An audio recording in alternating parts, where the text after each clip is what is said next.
Hello colleagues, I'm Colin Simpson from the ASCILITE TELedvisors network. Welcome to our October webinar. This month we are having a look at how people working in advisor or academic support roles have survived and thrived during this unprecedented time. To begin with, we'll be joined by Michael Sankey and Amanda Bellaby, who've done some research into responses and how people have been perceived. And the second part, we'll be chatting to Erik Brogt from the HERDSA Academic Development SIG. We recently ran a joint symposium sort of covering some of the same issues. So we'll be looking at this from a couple of different angles. So the second part of the webinar today is going to be Erik Brogt. Erik is an Associate Professor of Academic Development at the University of Canterbury across the ditch in New Zealand. His interests include academic development, discipline-based higher ed research, and the educational psychology of tertiary teaching and learning. He's Chair of the Academic Development SIG in HERDSA and worked with us in the TELedvisors group to jointly put on a symposium about some of these issues. It was about a month ago, I suppose. And he's going to sort of provide an overview of some of the things that emerged. So over to you, Erik. All right, thanks so much, Colin. Kia ora, colleagues. Greetings from New Zealand. Let me see if I can get the tech to work for a change. And I might need to, oh, there we go. So you should be, hopefully everybody should be able to see that now. So as Colin said, we organized a symposium almost 2 months ago now, Colin. It was September 4th. And really it was an opportunity for us. And I realize some of you may have been at that symposium. It was really an opportunity for us to come together as a community to talk about how we responded to the COVID pandemic and how are we going to deal with that and what will the world look like going forward. So the way that we did it, it really was not meant as a here are some experts telling us what good practice is, because for most of us, we were developing things as they went along. So we were not making it up as we went along, but pretty close to it. So what we decided to do at the symposium was really sort of having these discussions among ourselves around the 4 topics that you see here on the screen.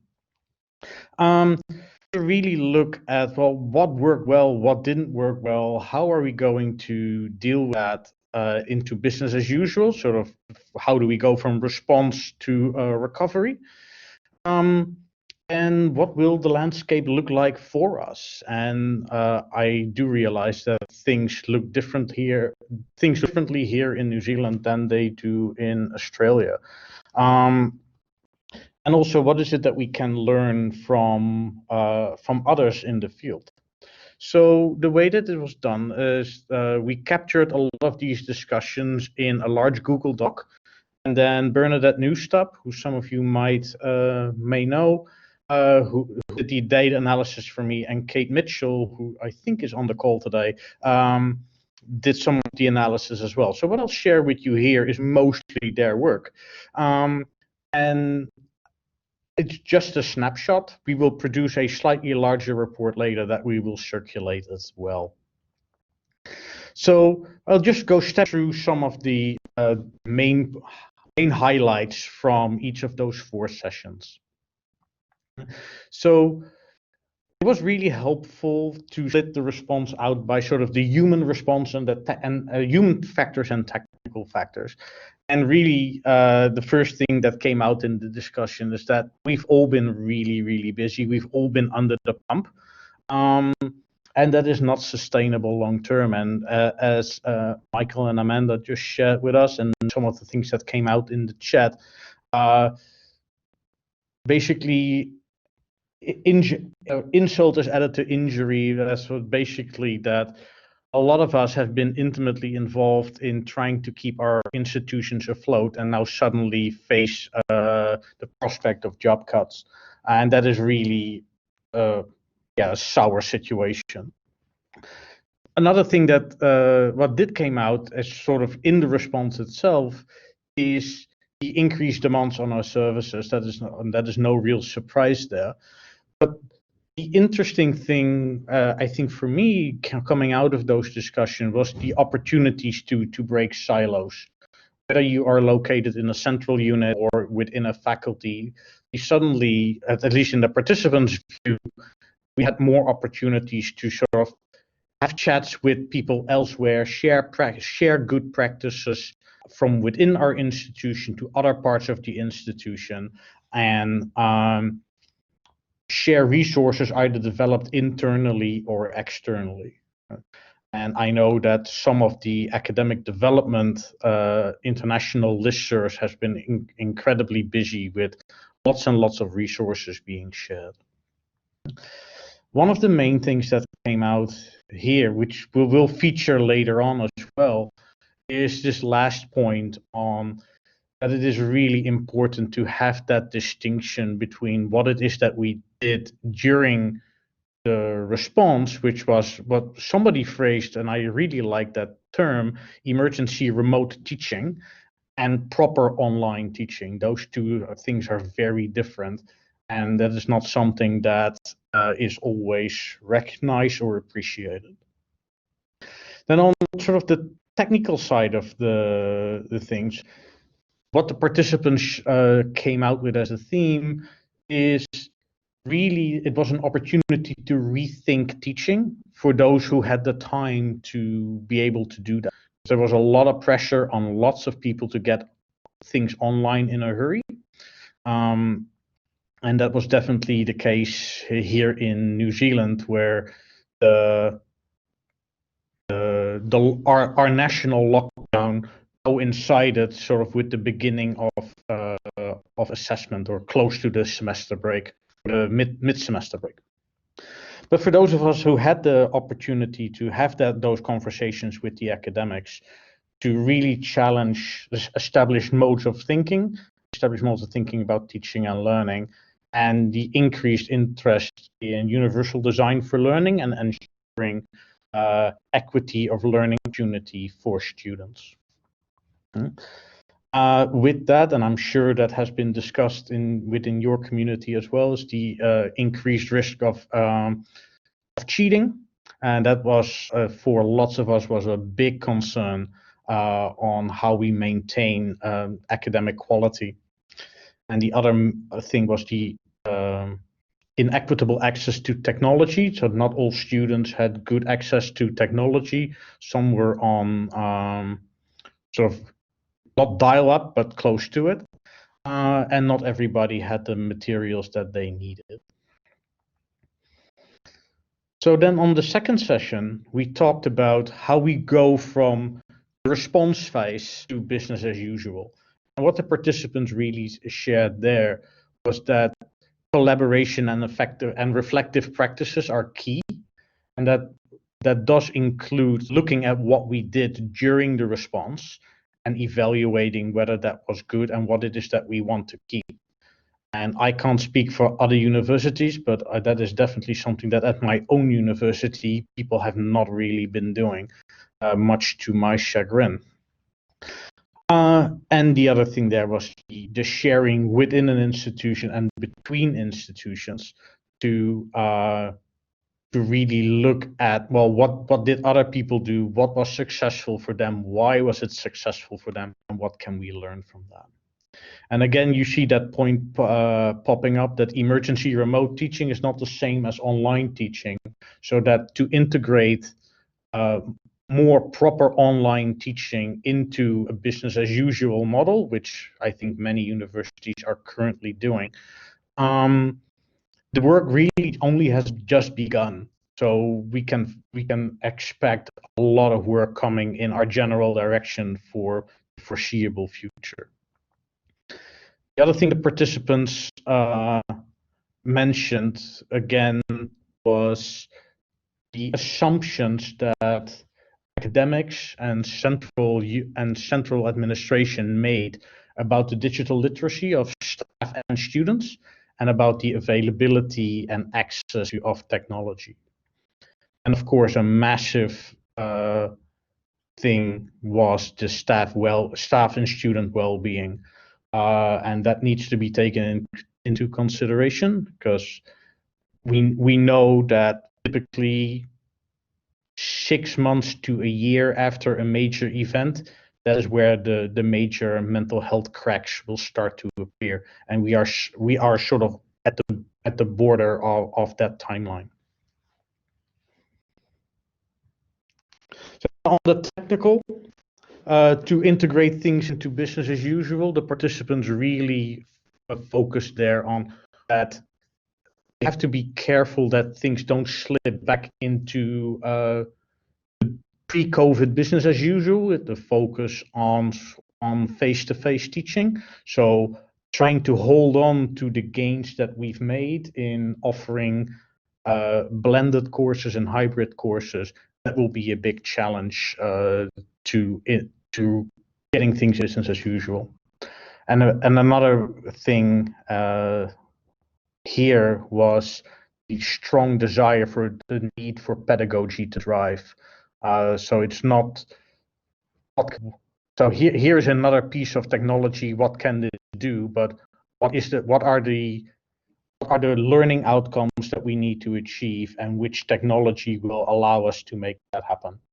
And those are discussions that need to be had, and those are not always easy discussions, in particular because from a project management point of view, it's a lot easier to identify a piece of technology and see what it can do, rather than doing a needs analysis and then finding the right technology to do the job.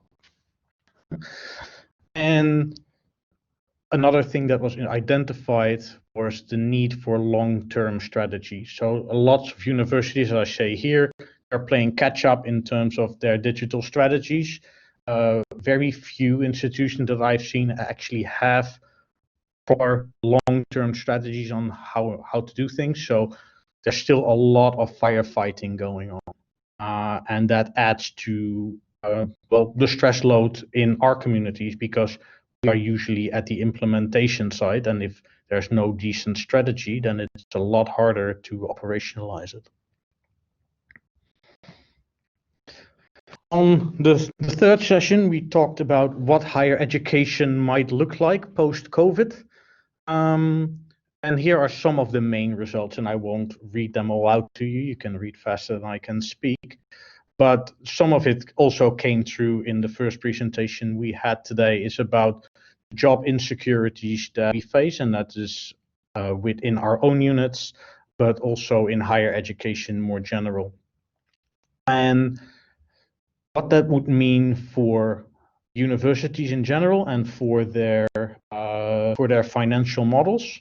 So some of the participants did identify issues around, well, the over-reliance on international student income for business as usual at the university level.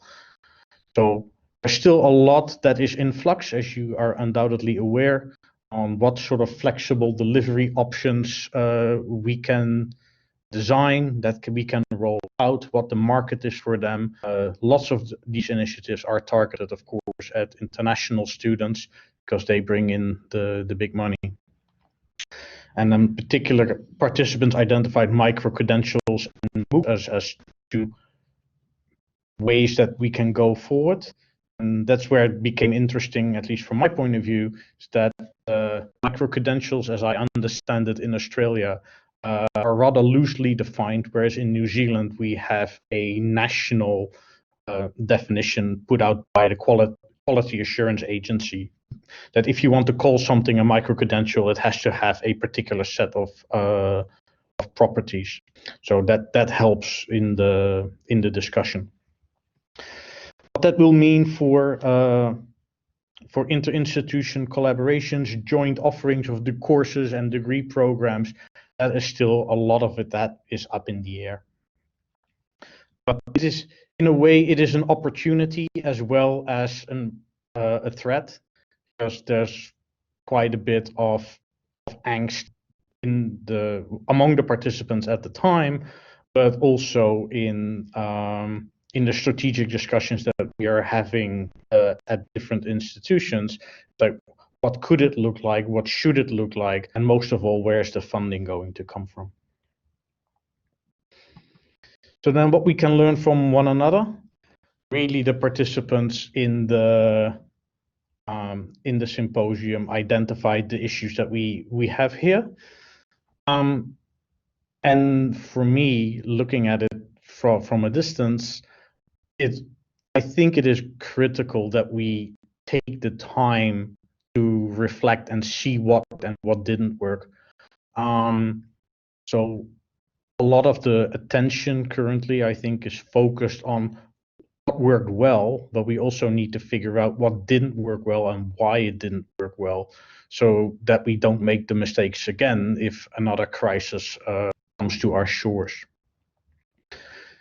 Participants also identified the importance of getting good practice models out there, research-informed practice models, and the linkage to the scholarship of teaching and learning. I was really struck by some of the comments that we had in the previous session about the differences between faculty-based learning designers and central learning designers. And that's something that came out in this particular session in a sort of oblique way, where participants did mention that silos remained an obstacle and that we had to be careful about that. So then sort of some general themes that we drew from or Bernadette and Kate drew from the symposium, that there is this uneasy balance between we have an unprecedented opportunity to shape the face of higher education. Here in Canterbury, we've had this once before after the Christchurch earthquake, now almost 10 years ago, that we also suddenly saw an upsurge in interest in e-learning. It's amazing how many people suddenly get interested in e-learning when you take their classrooms away. But it is not always clear what the way forward is, and lots of institutions that I've talked with don't have clear priorities, don't have clear strategies. Basically, everything needs to be done now or as yesterday as possible, but that creates unrealistic workloads on our communities of educational developers. And again, the difference between emergency remote teaching and online teaching was one that came out very strongly in the overall discussion. And the last thing that I hadn't noticed when I attended the symposium itself, and Bernadette pointed this out in me, so by the nature of our work, we focus a lot on working with staff and with academics, but we don't necessarily talk all that much about the learner who is on the receiving end of the teaching. So that was a challenge that Bernadette put to me, and by extension to all of us, is where in our work that we do with the academics is the student voice, and is it something that we should be thinking about in our work to represent the student voice?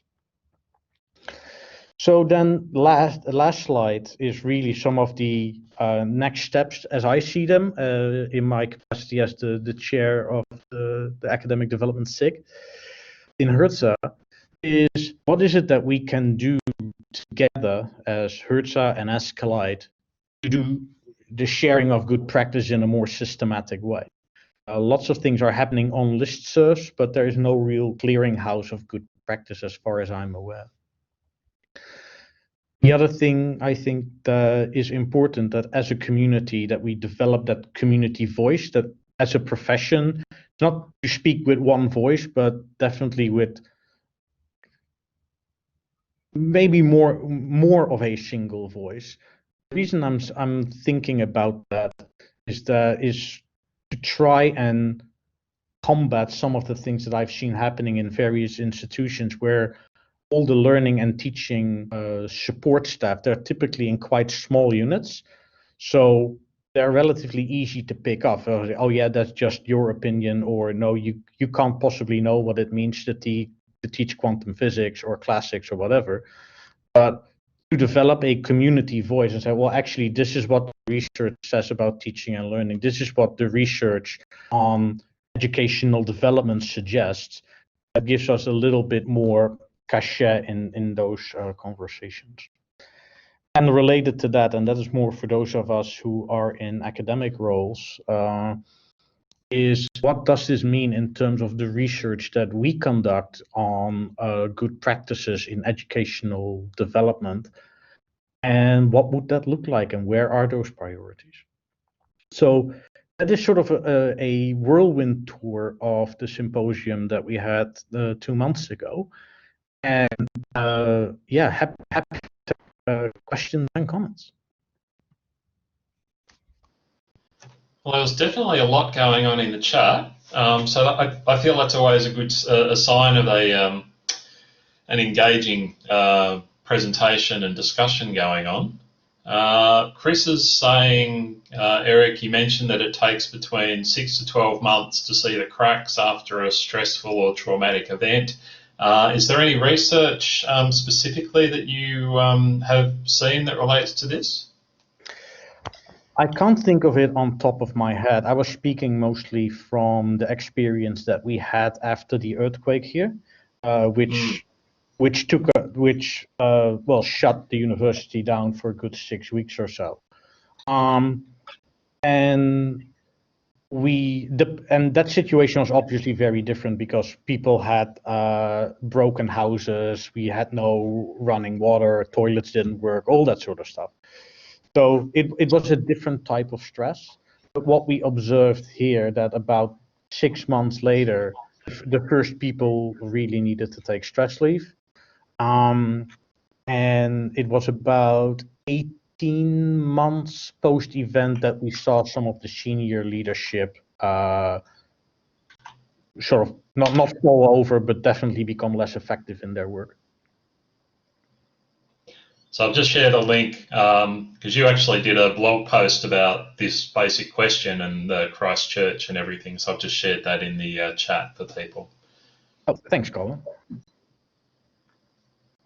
It's a little bit hard summarising what was happening in the conversation in the chat when we share the video of this session. We'll include a transcript of the chat for people. Were there any comments or questions that people particularly would like to raise? Again, please feel free to turn your microphones on.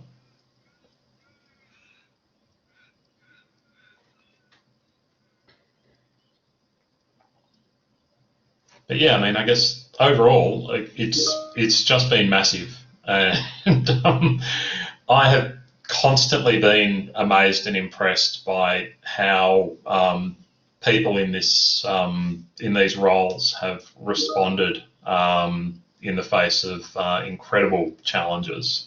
So yeah, I think we absolutely can, pat ourselves on the back a little bit there. I think you're right there, Colin. We should take pride in what we have achieved, but the risk that we run as a community is that because we've survived this, it'll become the expectation. Response will become business as usual, and that will be absolutely detrimental for our mental and physical health in the medium to long term. And that is something that I think as a community we need to be aware of and signal that to our managers and our senior leadership, is that we can't do everything yesterday with no staff and no budget. And some of the projects that people want to run And I can speak from some of the projects that I see happening here and in other universities that I'm familiar with. It's the old, oh, let's do an 18-month project in 6 weeks so that we can have it ready for semester 1 next year. And that is rough. Oh, so Tom's got his hand up. Yes, good to see technology works. I was just wondering if collectively we should be preparing procedures and so on for these sorts of contingencies. The ANU's been struck by multiple crises over the last few years of bushfires, floods, hailstorms, and so on. I was struck that our librarians, when a flood ripped the wall down of their archive, they were members of an organisation which plans and trains on how to deal with a flood in a library. And they were experts in the field and immediately knew what to do. Perhaps in our area, we should be doing the same sort of thing. I think that is a really good idea. Because I know that here, even in Canterbury, where we've done this gig before, we've moved teaching online before, there were no standard operating procedures that I could think of. So when COVID hit and the lockdown hit, we had to basically start from square one again. And the only reason that we managed as well as we did is that we had a lot of institutional memory from the earthquake experience. And that saved us. But everybody starting from square one time and time again, that's just asking for problems. We now have a lot of collective experience on what it takes to move teaching and learning online. So it might be worth codifying that. I mean, after SARS, or what called SARS 1, educational institutions in Singapore, Taiwan, and Hong Kong actually set up procedures. And when I was in Singapore, they pointed out they had an e-learning week where they practiced teaching online in case all the schools and universities were closed. And they did that every year for several years. And I'm just wondering if we need something like that to raise awareness. It's an interesting idea. We're nearly at time. I see Cheryl's also got her hand up, so we might make this the last question. It's actually a comment, and it's probably something Sue is actually a better place to talk about, but my very first experience as a university lecturer, our university shut down around me because I was teaching in Darwin and a cyclone warning affected their Casuarina campus. And so it was probably my third week up in Darwin, but I knew what the process and policy was. And so it was amazing to me to realise that I'm now in Melbourne and no one down here had ever conceived that their university would shut down. I'm thinking, is this going to happen? Oh, no, that can't happen. And so it was really interesting just to realise that different regional areas are so much more and less prepared for this for a variety of reasons. But I think we've got a lot to learn from those smaller regional institutes that have to be a lot more independent and self-sustaining than some of the bigger places. I think you're absolutely right. That seems like a good point to end on, the value of everyone learning from everyone else. So if I can just get you to show your appreciation to Erik, and again, Michael and Amanda, if they're still hanging around. And I'll end the recording. So yeah, thank you everyone.